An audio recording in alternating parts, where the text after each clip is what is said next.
Alright, and welcome back to my Bloodborne Blood Level 4 guided walkthrough. We're about to enter the Nightmare of Menses, as we managed to defeat the one reborn in the previous episode. So today we're going to finally upgrade our Saw Cleaver to +10, as we only need to acquire the Bloodrock at this point. And as you know, once we defeat Mikolash, we gain access to the area where the Bloodrock can be found. Not only that, right before the Bloodrock there are several winter lanterns, those singing eyeball creatures. Not only can those be farmed for some pretty powerful cursed blood gems, there's actually an uncursed one of pretty much equal strength on the ground in that same area. So I advise you to go at least back there before going to the DLC, or even right away if you prefer. And speaking of the DLC, there are also some winter lanterns right before the Orphan of Kos that are also a great source of cursed blood gems. Even more powerful ones in fact. Or perhaps they simply have a better drop rate, because I honestly don't have that much patience when it comes to farming. Just remember that when it comes to cursed blood gems, you are best off with the ones that have a stamina penalty, because even when you stack 3 of those, it's hardly even noticeable. So that's better than the ones that give you a damage penalty against beast or kin. And the ones that decrease your physical damage, or the ones that drain your health, are completely useless of course.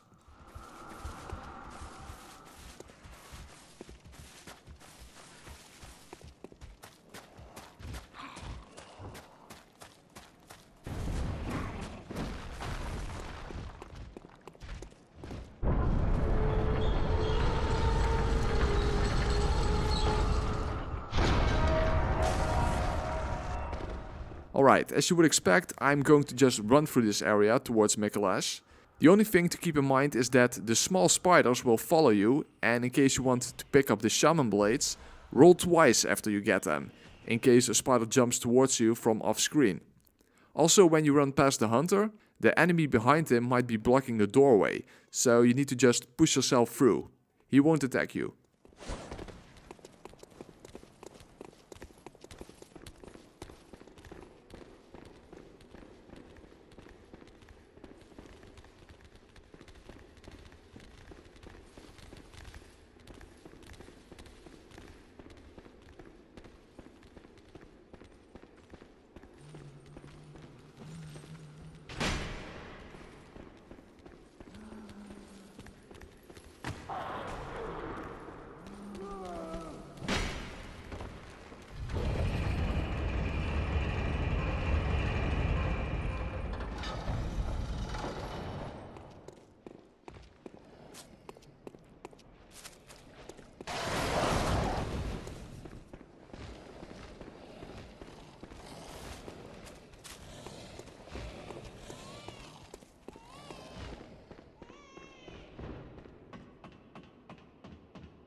Alright, Mikolash is not that big of a deal. The skeletons in the room where he eventually runs into are in a way more dangerous than he is. So it might be a good idea to just go and kill those skeletons first, before you lure him into this room.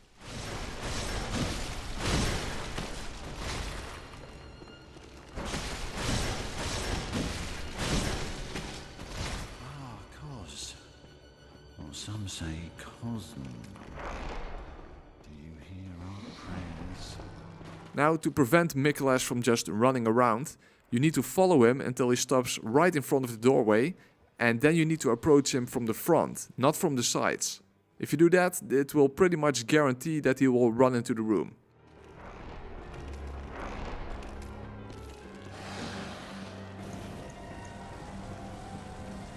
Mikolash only has one attack, but if it's a counter, it will one-shot you. In fact, it may one-shot you regardless. So just expect that you cannot take a hit. However, just strafing sideways can be enough to avoid the Augur of Abritus. So just let him attack, and then you are free to counterattack. There really isn't that much to it. So basically you don't really need to use a different approach on BL4 than on a normal playthrough. It's merely that you cannot take a hit at this point. Oh, majestic! Hunter is a hunter, even in a dream.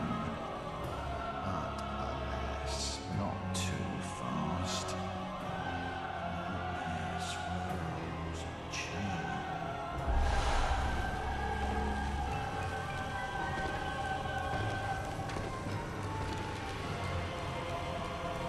Alright, now if you are worried about the second phase, you can actually cheese him from up the balcony with poison knives. Molotovs and bullets work as well, but they aren't really that effective. However, that's not what we're going for in this playthrough. So just let him go to the boss room, and once we go all the way around, we're just going to fight him head on.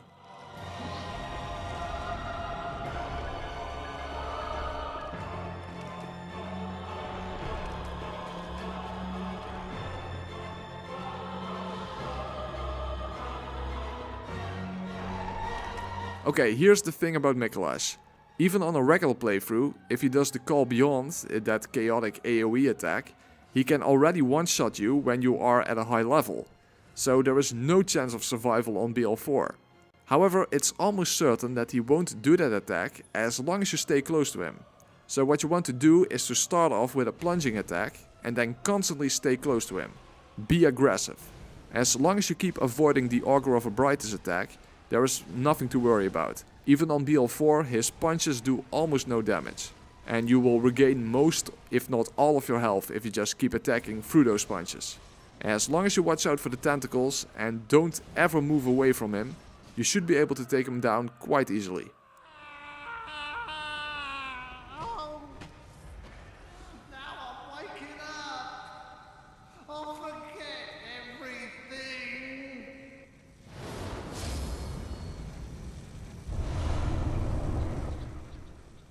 Okay then, we're not going to Murgo's Wet Nurse just yet.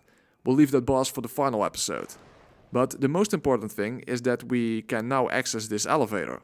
By the way, make sure that you are positioned in the center of the elevator. Otherwise, when you jump out, you might bump into the sides, which will cause you to fall down to your death.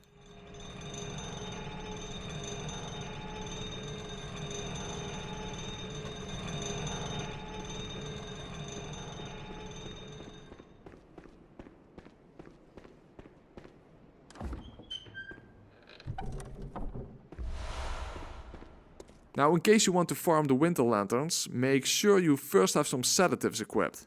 Or alternatively, you can just keep spamming blood vials.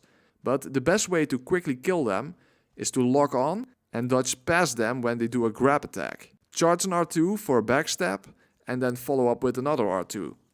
That should be enough to kill them, and if they are not dead at that point, a single R1 should be enough to finish them. However, the two in the back are a bit more annoying because you don't want two at once looking at you, because that will quickly drain your health, and Frenzy automatically takes away 70% of your maximum health bar.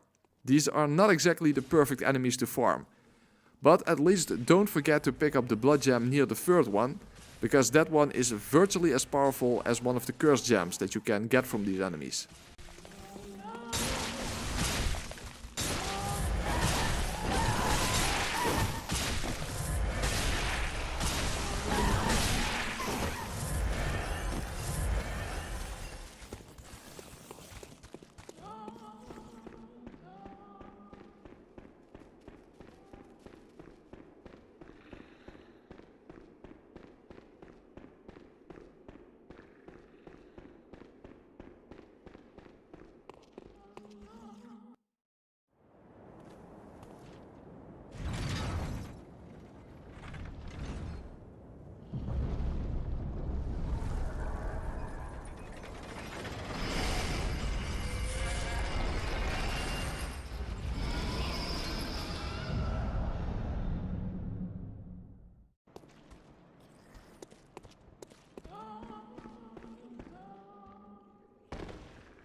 And here to the right we can find the Bloodrock. So now we can finally upgrade our Saw Cleaver to +10, And if you farm the winter lanterns, the end result will be something around 3 times 18% extra physical attack, maybe 19 or 20, or at least something like that.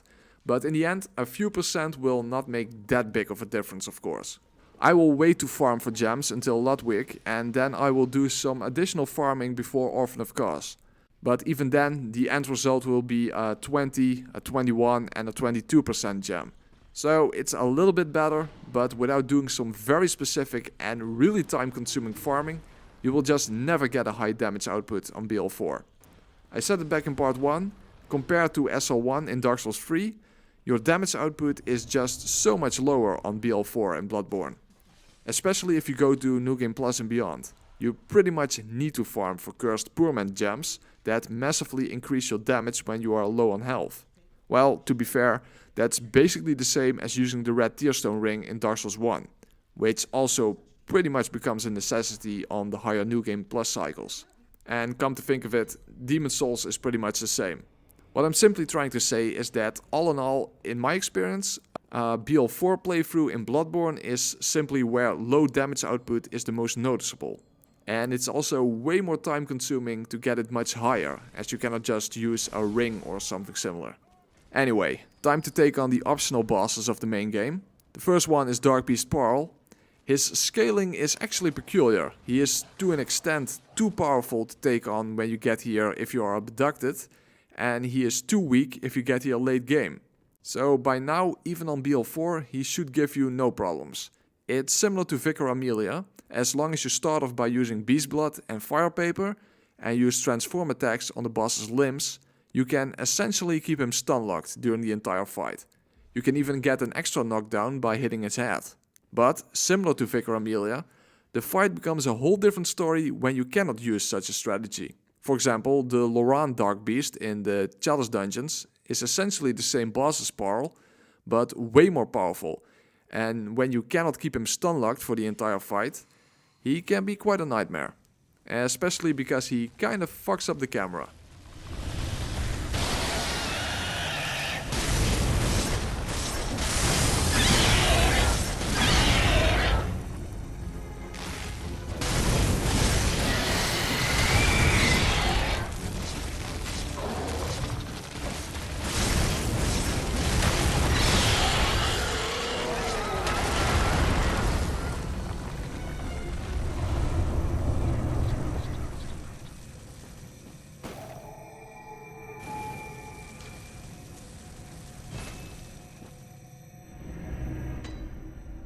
Okay, let's go to Upper Cathedral Ward, which means we first need to acquire the hidden key. And by the way, after beating Parl, we can now purchase Bolt Paper. And most of the remaining bosses are in fact weak to Bolt.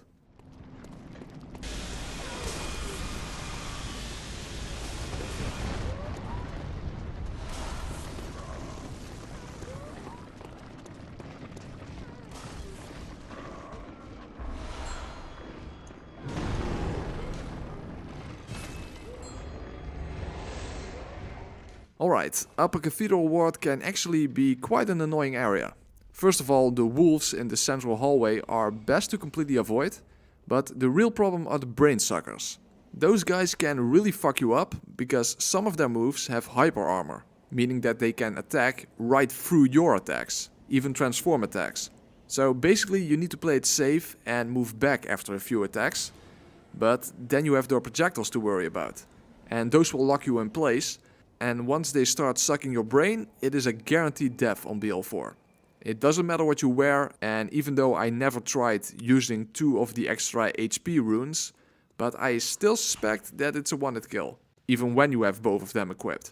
By the way, both for extra HP and extra stamina, there is a third rune, but those can only be found in the late challenge dungeons. So there is no quick and easy way to get them, which sucks because the third stamina rune gives you 20%.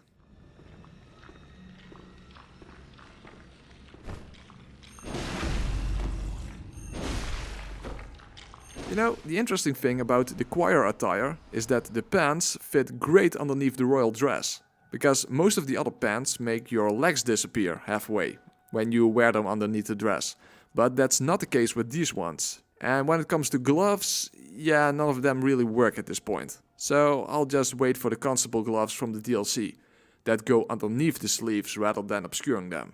Hey, maybe you don't care about those details, but I certainly do. Come on people, fashion! That's what the Soulsborne series is all about. Well, that and memes, of course.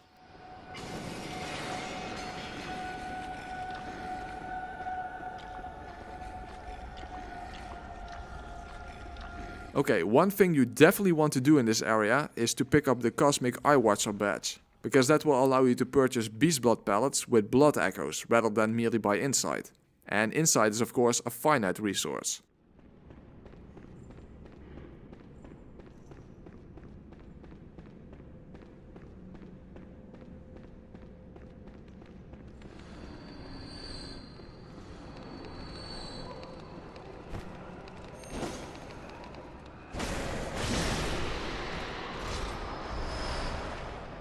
Be careful, there's a brain sucker around the corner here. Fortunately, the clipping issues in the Souls games can also be used to your benefit. Furthermore, walls and other obstacles can actually be used to block these enemies' projectiles. Remember to not get greedy when attacking, otherwise the brain sucker will just poise right through your attacks.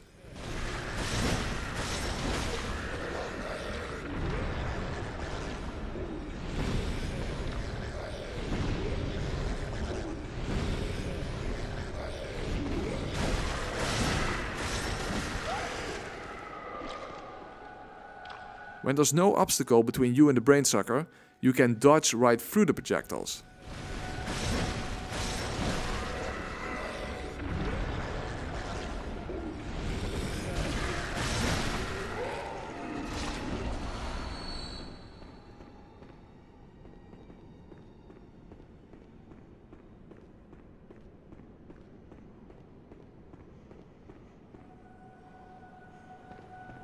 Okay, so far so good.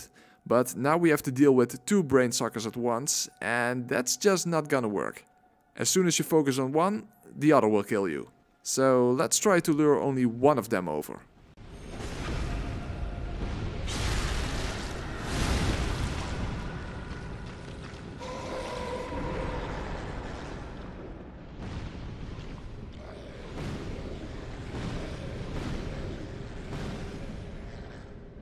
Oh fuck, there's yet another one in that hallway. Let's just play it safe for now. Hopefully he will turn around in a short while.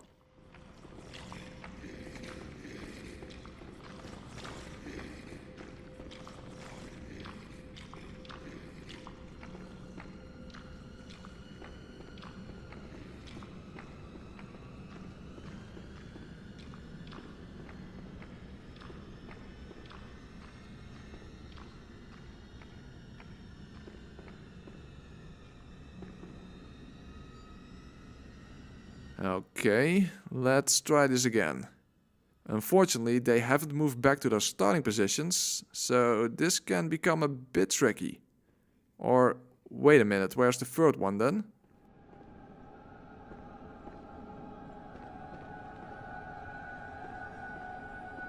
Okay, I'm not sure what's going on anymore, but let's just open the shortcut in case things go horribly wrong. By the looks of it, all 3 brain suckers are now clustered together, which is not exactly what you want to happen.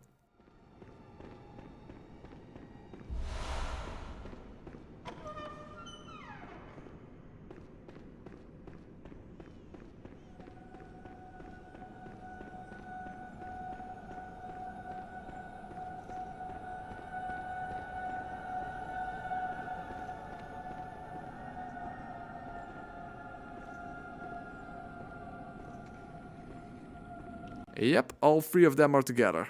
Now, with a bit of luck, only one of them will chase me.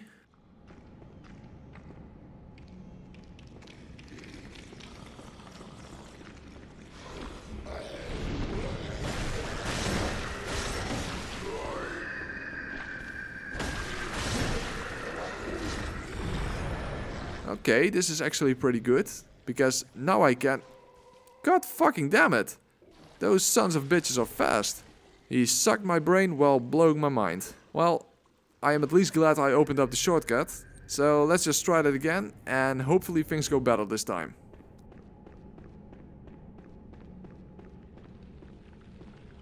Well, the one in the hallway is in its starting position, so at least that will be an easy target.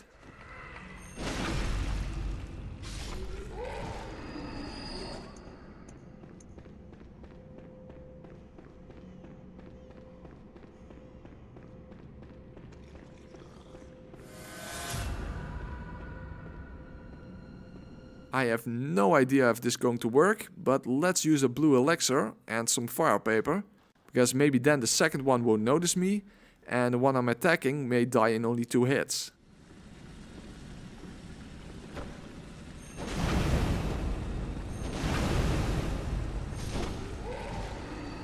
Alright, that did in fact work. So, that's a strategy I wasn't even aware of. Ah! Okay, to emphasize again, these fuckers are fast.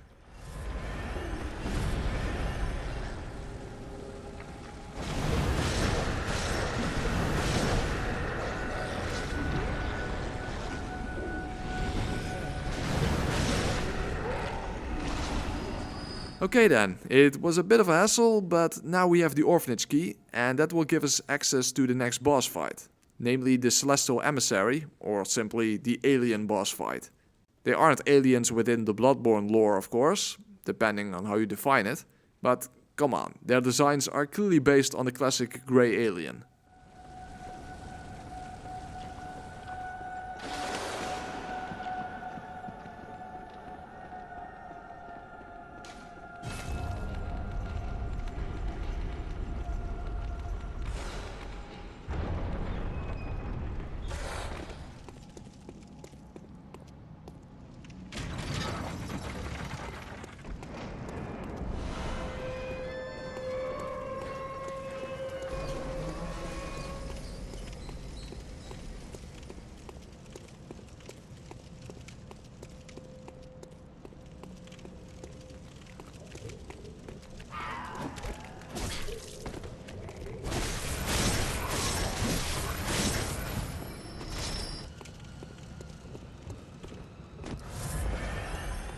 Alright, the Celestial Emissary boss is not exactly the most interesting boss in the game, but there is a fun little strategy that you might not be aware of.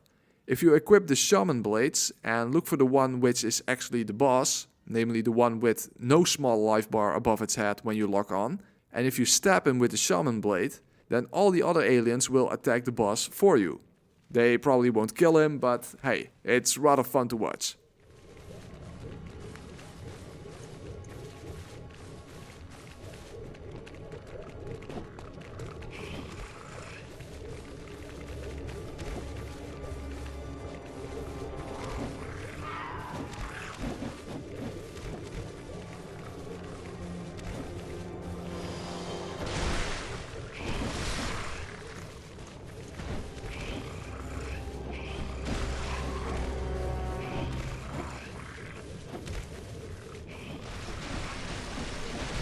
Okay, once his health bar is halfway down, he will turn into a giant alien. He is still not that hard, but be careful though, his movements are really chaotic. So first get rid of the smaller ones, remember that transform attacks are these wide sweeping motions, and then try to attack the boss from behind. And try to be as fast as possible. Well, unless you are really slow, you don't have to worry about new smaller ones spawning.